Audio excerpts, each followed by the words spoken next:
Siamo? Allora,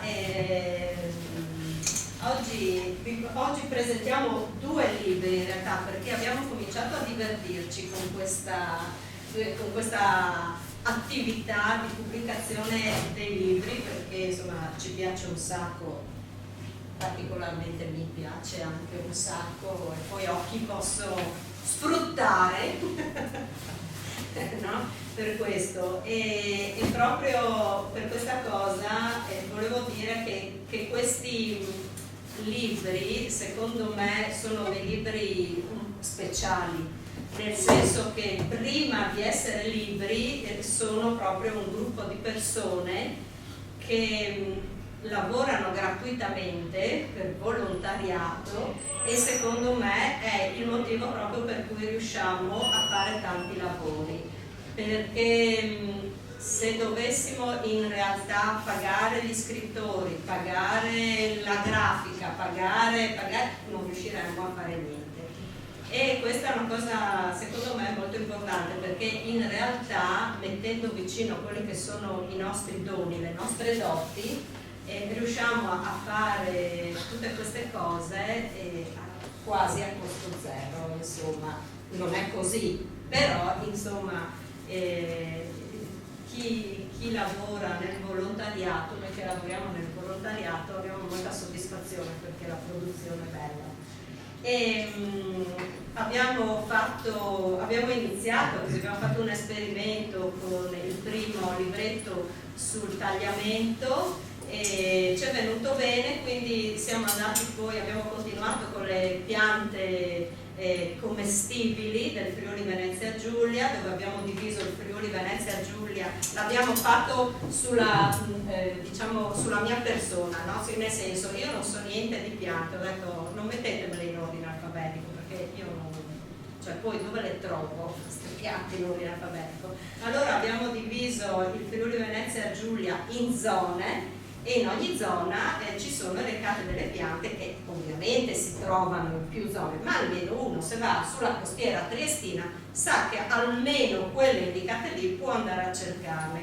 Questo perché è nato? Perché dopo aver fatto il corso da operatore naturalistico mi hanno insegnato: se impari 5 piante all'anno e l'anno dopo ne impari altre 2 o 3 perché ti sei dimenticata delle 3 dell'anno prima, e sei a posto, no? Quindi abbiamo fatto questo lavoro.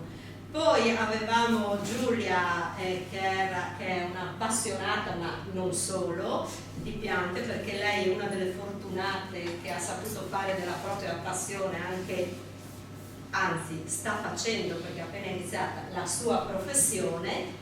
E abbiamo fatto le piante d'acqua. Le piante d'acqua perché è un mondo sconosciuto in realtà, ed è sorprendente vedere quando cammini quante in realtà piante d'acqua e zone umide che non immaginereste, ma che sono classificate in questo, diciamo, in questo gruppettino, perché è piccolino.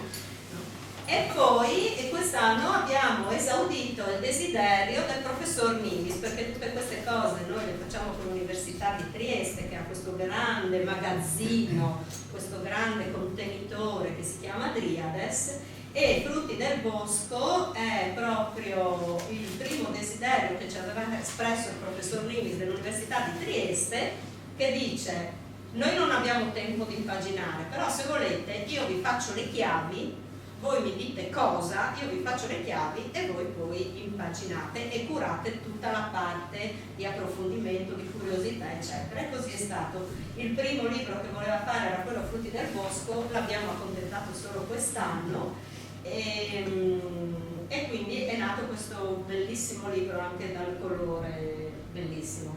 I Frutti del Bosco adesso ce li spiegherà Giulia, perché è lei la tecnica. Allora, non immaginate i frutti del bosco, non è che abbiamo, noi frutti del bosco pensiamo alle more, i lamponi. In realtà abbiamo selezionato una novantina, ma su 200 di piante che in realtà il professor Nimis vengono definite piante con frutti carnosi. e quindi qui dentro ci sono piante con frutti carnosi, commestibili e non. E a proposito di questo abbiamo diciamo, messo in evidenza, sempre basandoci sulle classificazioni dell'Università di Trieste, quelle che sono quelle commestibili e quelle non commestibili. Chiaramente l'abbiamo chiamate frutti del bosco perché chiamare piante con frutti carnosi era... In realtà comunque sono i frutti del bosco. E adesso vi lascio a Giulia che ci spiega, anche a me, perché non mi ricordo mai tutto quello che imparo, quello che sento. Bene, allora.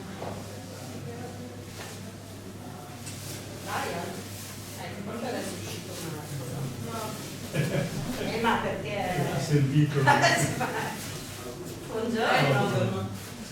Allora, il libro è composto da più parti. Nella prima parte troverete un sommario fotografico e quindi praticamente sono state inserite una foto per ogni specie che trovate all'interno del libro. Al di sotto della foto trovate il nome scientifico della specie, la tipologia di frutto, perché all'interno del libro abbiamo deciso di suddividere i frutti in 3 grandi categorie: quelli che hanno un frutto come una bacca, le drupe e i falsi frutti, che sono tutto tranne bacca e drupa praticamente. E poi la scheda, perché ogni pianta è numerata, quindi in ordine da 1 a 87 ho visto, ci sono tutte le piante. Quindi questo è un sommario, sono 6-7 pagine iniziali, in cui anche se andate a fare una passeggiata o comunque un giro, se vedete un frutto particolare, anche questo sommario vi aiuta anche a capire di che pianta si tratta. Quindi questa è la prima parte. Poi c'è una parte È uscito Marco, senti il suo padrone.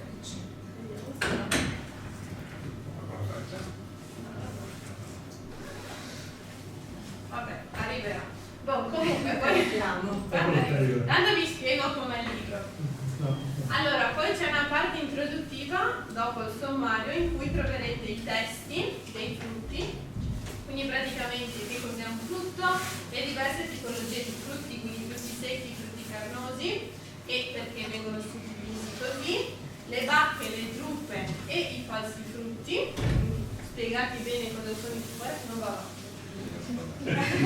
Non ci sei tu, io vado a Poi è spiegata la maturazione dei diversi frutti, quindi come il frutto matura, e un'altra cosa che è stata inserita è la disseminazione dei frutti, ovvero le modalità con cui funziona. Perfetto. Le basi. Lei sa di piante. Non dico. Infatti io di piante non so. E quindi poi c'è la disseminazione, ovvero come il frutto viene disseminato all'interno dell'ambiente.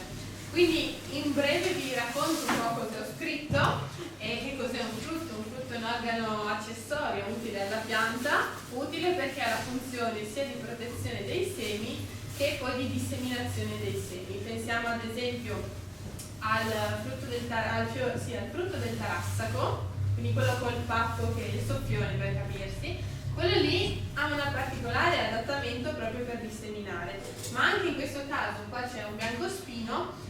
Il fatto che c'è una sorta di polpa, quindi una consistenza carnosa e appetibile per gli animali, fa sì che l'animale, quindi l'uccellino alla fin fine, vada a mangiare il frutto e quindi dissemina il seme perché poi lo trasporta e espelle da un'altra parte. E inoltre i frutti derivano dall'incrostamento dell'ovario, che è una struttura del fiore, e quindi dopo tutta la maturazione arriviamo al frutto. Frutti sono definiti proprio questi, mentre i falsi frutti sono quelli che derivano dall'ingrossamento di un'altra parte del fiore. Vedremo dopo i falsi frutti, abbiamo che derivano principalmente dall'ingrossamento del ricettacolo, che è un'altra parte del fiore o dell'infiorescenza. Poi all'interno del libro, come vi ho già spiegato, sono divisi i frutti secchi dai frutti carnosi. I frutti secchi sono quei frutti che a maturità hanno un contenuto di acqua bassissimo. Io vi ho messo alcuni esempi, ci sono le ghiande, ci sono le capsule, questo è il papavero, la fruttina, e poi di nuovo il nostro tarassaco. Frutti secchi, anche nel libro è stato spiegato bene, si dividono in due grandi categorie, quelli deiscenti e quelli indeiscenti, due nomi un po' strani, ma sostanzialmente i primi a maturità si aprono, pensate al fagiolo, quindi il legume del fagiolo a maturità si apre per far sì che i semi escano all'esterno. Un altro esempio è la silica, quello del cavolo della rucola, non so se avete presente, ma è simile a quello del fagiolo. Oppure la capsula, in questa qua del papavero, oppure il follicolo, quello dell'oleandro. Non so se avete presente i frutti dell'oleandro, a maturità si aprono così e poi trovate tutti i semini e una pelude, per capirsi. Mentre i frutti secchi indeiscenti sono quelli che a maturità non si aprono, quindi rimangono tali. In questo caso vi ho messo alcuni esempi: la cariosside è il mais, quelli dei popcorn per capirsi, rimane chiuso, quello giallo rimane chiuso. La cipsela è proprio questa qua del tarassaco e la samara è quella dell'acero, oppure del passino, l'elicottero. Quelli lì a maturità rimane chiuso, trovate sempre l'ala, però il semino rimane dentro. Quindi sono quelli lì che non si aprono proprio a maturità. I frutti carnosi invece, anche questi sono divisi tra deiscenti e indeiscenti. Allora, quelli deiscenti sono molto rari in natura, non ce ne sono tanti. Un esempio è il cocomero asinino, è una sorta di cocomero piccolo che al suo interno contiene un liquido che a maturità la pressione del liquido aumenta talmente tanto che è in grado di rompere il frutto. Quindi cosa succede? Aumenta la pressione, il liquido esce e mentre che esce, che fa un getto, escono anche i semi. Ma è un esempio, diciamo che qua non si vede, non lo vedremo mai. Indeiscenti sono la gran parte dei frutti che mangiamo noi. Quindi pensate alla pesca, alla susina, alla banana, al kiwi, sono tutti frutti che a maturità non si aprono, cioè rimane la buccia, rimane chiusa. Se si apre perché arriva la grandine o troppa pioggia si aprono, ma non è il semi, cioè il frutto che si apre. Poi un'altra caratteristica dei frutti carnosi è che vengono suddivisi in semplici e aggregati. Vi faccio due esempi per capire: una susina o il lampone. La susina è quello semplice, l'aggregato è il lampone. Molto molto semplice da capire. E poi ogni frutto carnoso è caratterizzato da tre tessuti. Abbiamo quello esterno che è l'epicarpo, nel caso della pesca la buccia, per capirsi, quello interno che è il mesocarpo, quindi la nostra polpa, e l'endocarpo che è quello più interno, che è il nocciolo nel caso della pesca. Dei frutti carnosi, come è stato diviso all'interno del libro, troviamo tre tipologie principali, quindi la bacca, la drupa e i falsi frutti. All'interno del libro sono spiegati con un paragrafo a testa, quindi la bacca al suo paragrafo, la drupa al suo, e i falsi frutti sono stati suddivisi in 4 paragrafi perché abbiamo 4 tipologie di falsi frutti. Poi è stata spiegata la maturazione dei frutti, quindi un processo naturale che avviene normalmente per tutti i frutti, e abbiamo che ci sono delle modificazioni sia a livello di colore, sia a livello degli zuccheri, della consistenza della polpa, ma anche la riduzione degli acidi che troviamo all'interno del frutto e l'aumento degli aromi. Questi cambiamenti sono naturali, sono regolati da ormoni e possono durare un periodo molto variabile. Ci sono alcuni frutti che maturano molto più velocemente, altre tipologie maturano più lentamente. Però, indipendentemente da questo, quello che succede in ogni frutto sono sempre le stesse cose. Ad esempio, il cambiamento del colore si passa solitamente dal verde ai colori più svariati.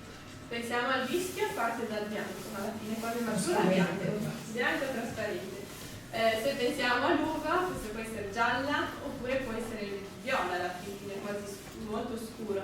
Oppure una qualsiasi bacca può essere rossa. Pensiamo di nuovo al bianco spino di prima. In questo caso è il caffè per dirvi, quindi abbiamo anche una maturazione molto scalare, quindi non tutti i frutti maturano insieme, ma ci sono alcuni che maturano prima e alcuni dopo. L'ammollimento della polpa è dovuto alla pectina. quindi praticamente viene idrolizzata e quindi le pareti cellulari non hanno più tanta consistenza, quindi il frutto è più mollo. Aumento degli zuccheri proprio perché abbiamo una riduzione dell'amido, che è uno zucchero di riserva che troviamo quando il frutto è verde. Man mano questo amido viene in un certo senso rotto, si dice idrolizzato, e si forma il glucosio e il fruttosio, che sono i zuccheri semplici che troviamo anche noi. E quindi aumenta il tenore di come lo percepiamo noi, perché l'amido è praticamente la patata, quindi non è dolce, mentre gli zuccheri fruttosio e glucosio sono quelli dolci della frutta.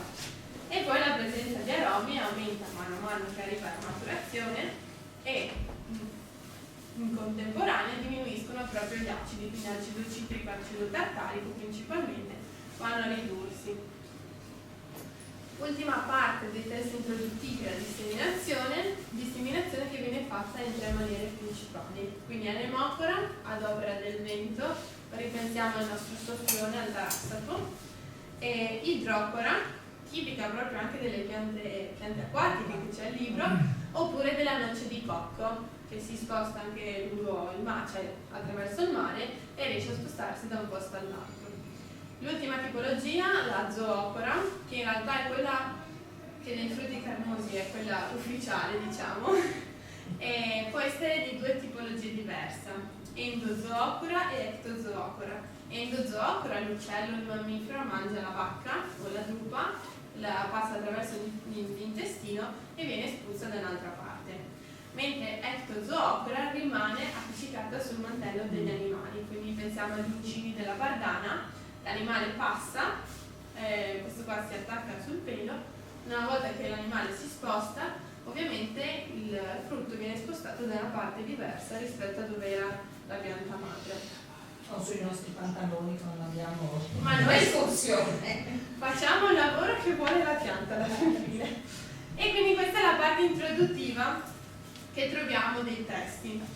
Poi troviamo tutte le schede botaniche, quindi per ogni pianta è stata fatta, troverete così all'interno del libro. Allora, parte più in alto, nome scientifico, un bello grande, poi nome comune, famiglia, forma biologica, periodo di fioritura per tutte le piante.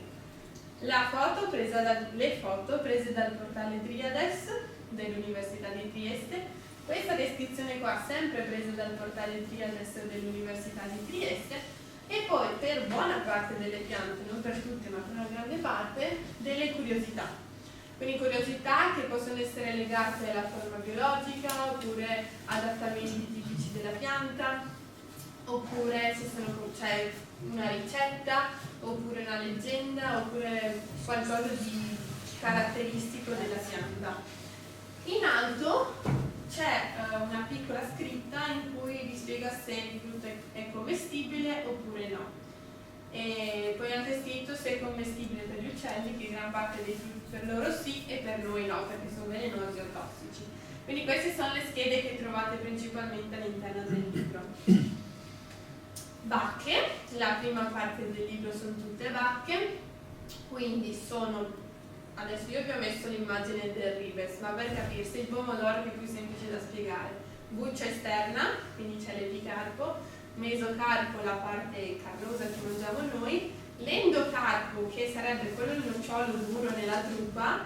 Nel caso del pomodoro è quella gelatina intorno al semino, cioè proprio sottile, però c'è anche lì l'endocarpo.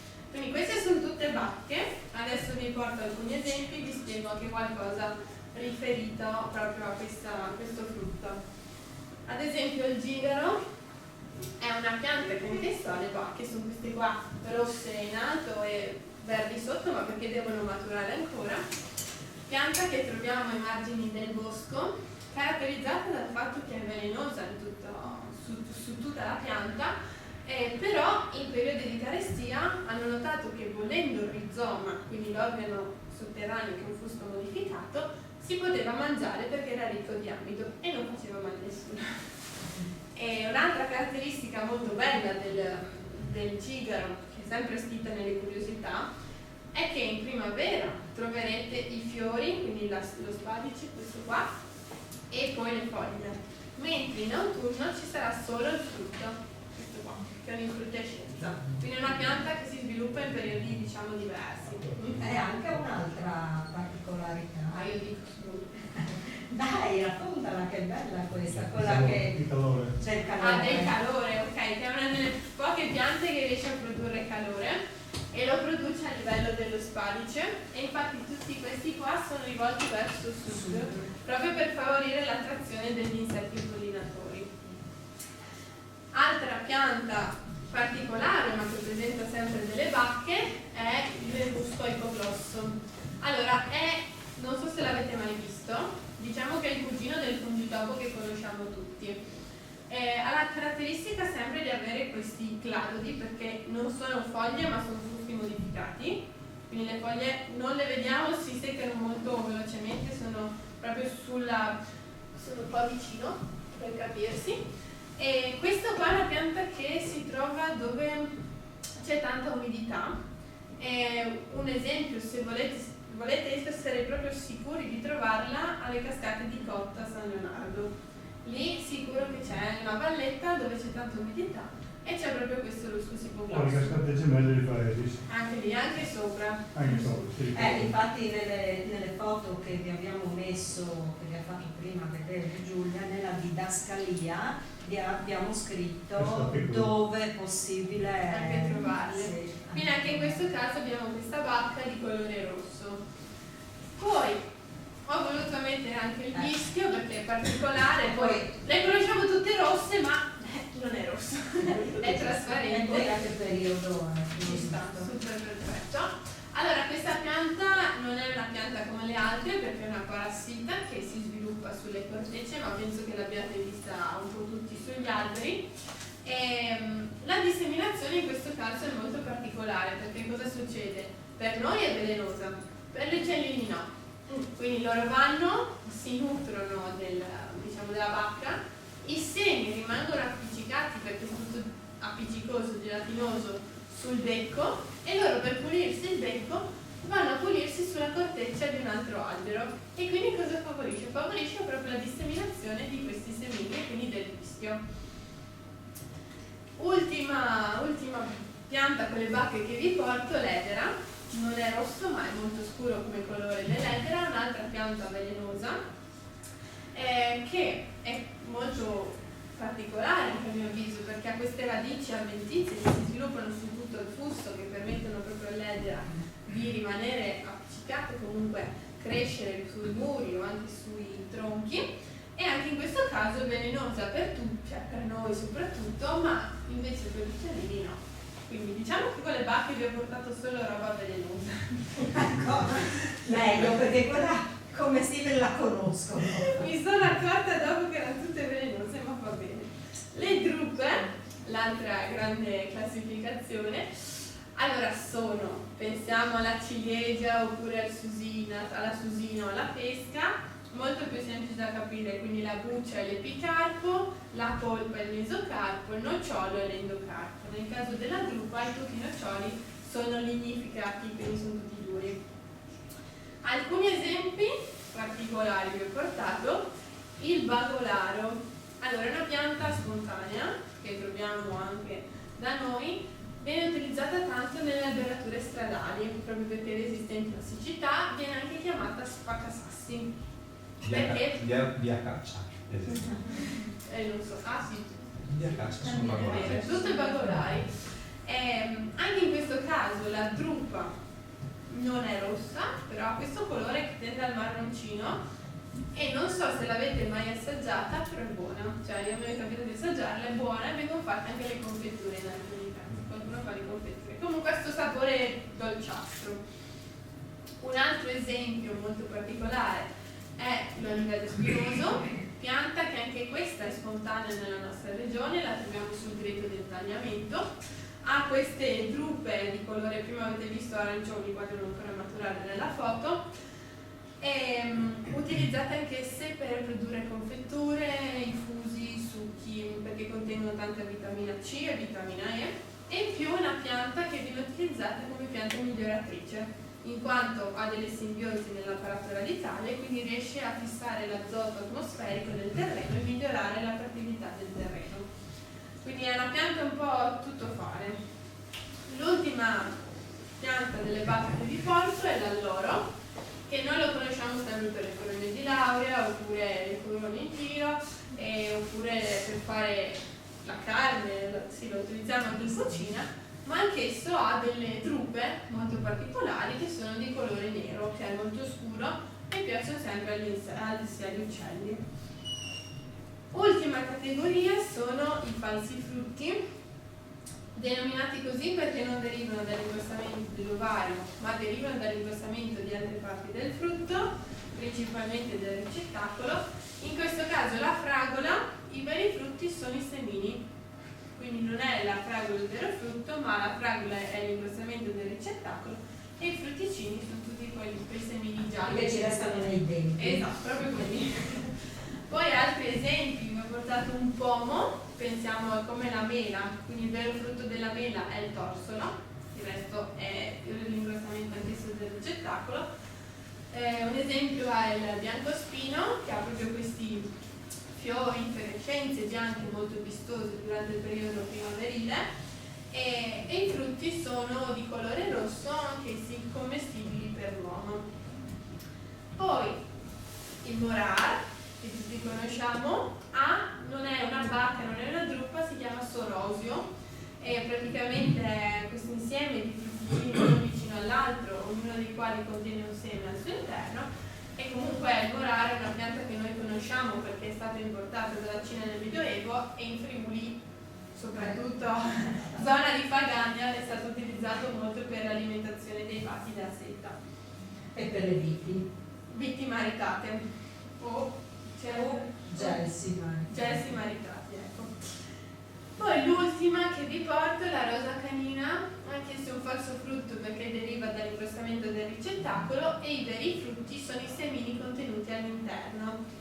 In friulano spisacui, perché c'ha questi peli urticanti che danno fastidio quando si mangia, però anche questo falso frutto viene utilizzato anche per confetture, per mangiare, perché comunque è buono e dolce.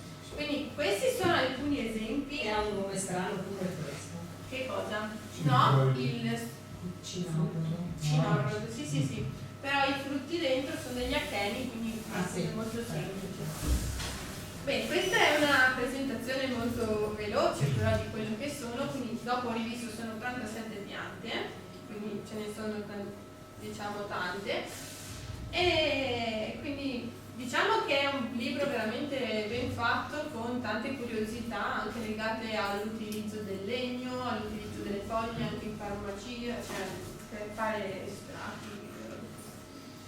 Bene, basta. Basta.